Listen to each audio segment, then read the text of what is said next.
กับสวัสดีครับผมสวัสดีครับพ่อแม่พี่น้องครับผมมื้อนี้มาพบกับบ่าวเหลือมอีกแล้วพี่น้องเอ้ยกับช่องรถต่อชั้นแนวเช่นเดิมเช่นเคยครับพี่น้องมื้อนี้บ่าวเหลือมมีเมนูมานำเสนออีกแล้วพี่น้องเมนูแซ่บๆคือเก่านั่นแหละกับบรรยากาศสวนสาธารณะครับผม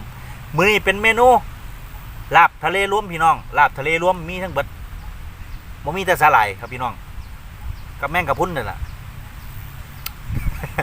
แนววนมีเบิดลาบทะเลรวมครับผมมีกุ้งมีหมึกมีหอยมีหยังก็ว่ากันไปหลายเติบครับผมมื้อนี้พักแก้มกะมีแตงกวาบักแตงกวาแล้วก็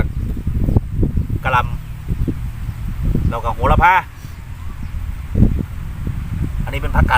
าดพี่น้องมาครับผมพีอยู่ตั้งประเทศนอกประเทศในประเทศ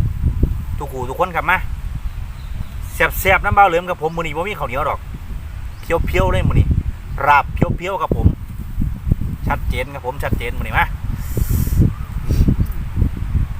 เดี๋ยวลองชิมมันก่อนอันนี้เบาเหลือมบ่ได้เฮ็ดเองนะครับเด้อมีปูอัดผมด้วยนี่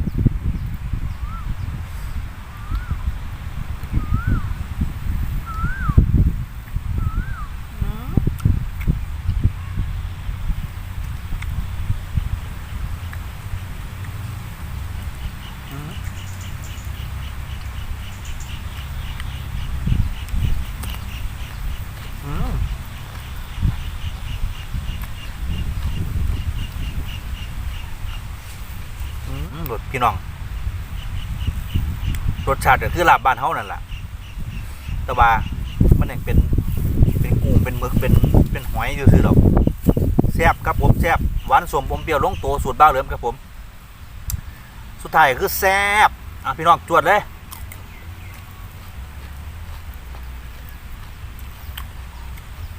มื้อนี้วันอาทิตย์ได้มื้อนี้วันนี้วันจวด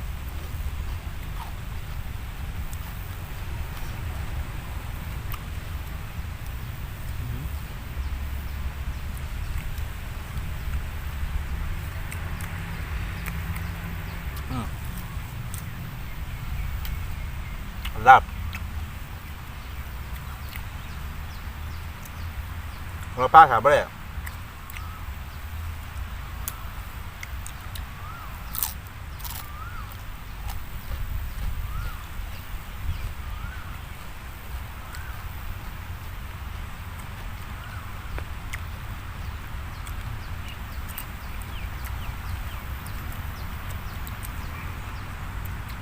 พริกแห้งให้พี่น้องแต่ว่าบ่ได้ทอด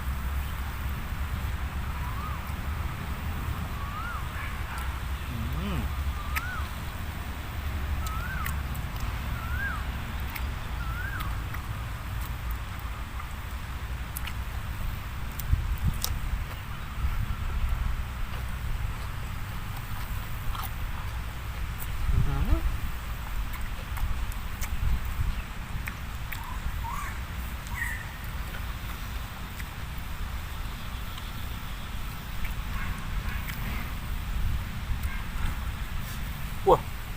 แซ่บพี่น้อง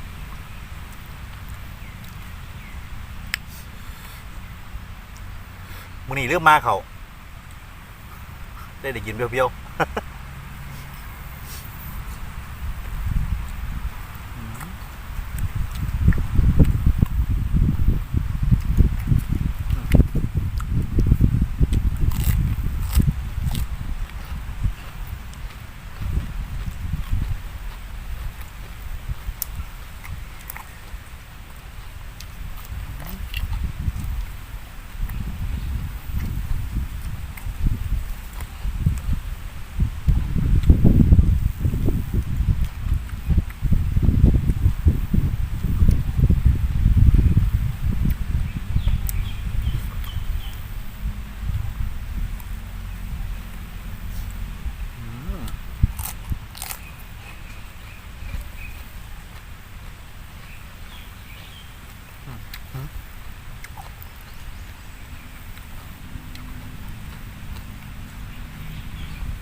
อืม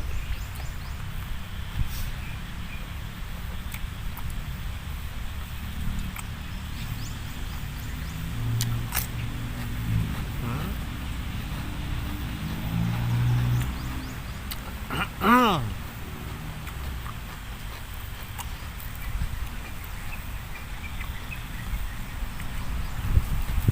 โอ้พี่น้อง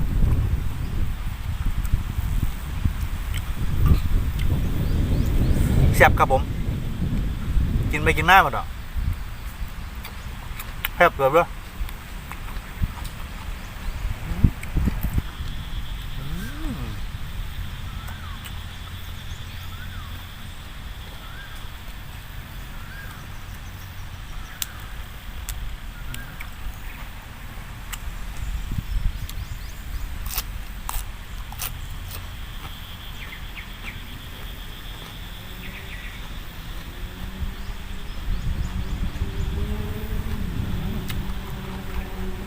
พี่น้องหวานดี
พี่น้องมื้อนี้วันพักผ่อนของหลายๆท่านนะครับเนาะวันหยุดพักผ่อนมาเบิ่งบ่าวเหลือมกินเลยครับผมมากินน้ำบ่าวเหลือมครับผมลาบทะเลรวมพี่น้องแซ่บแซ่บแซ่บแซ่บครับผม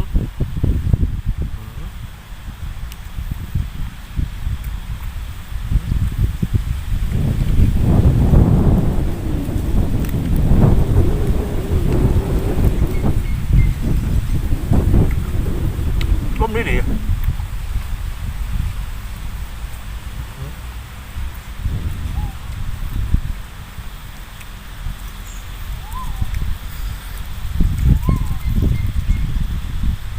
ลมปัดไวๆ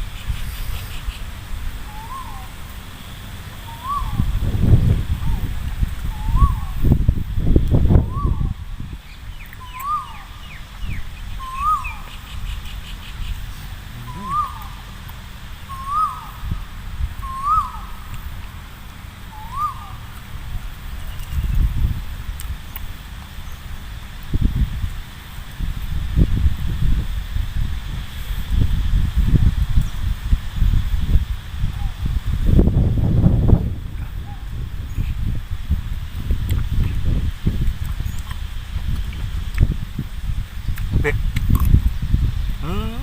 วิกอดด้วย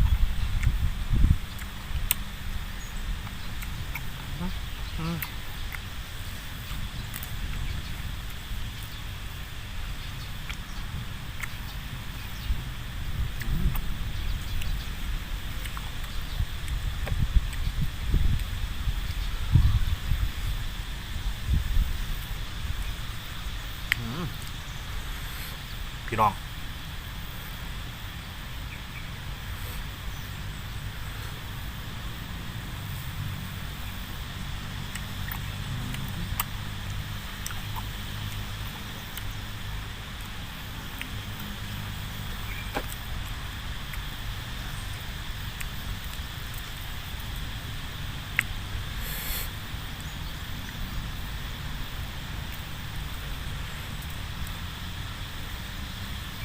ฮะฮะ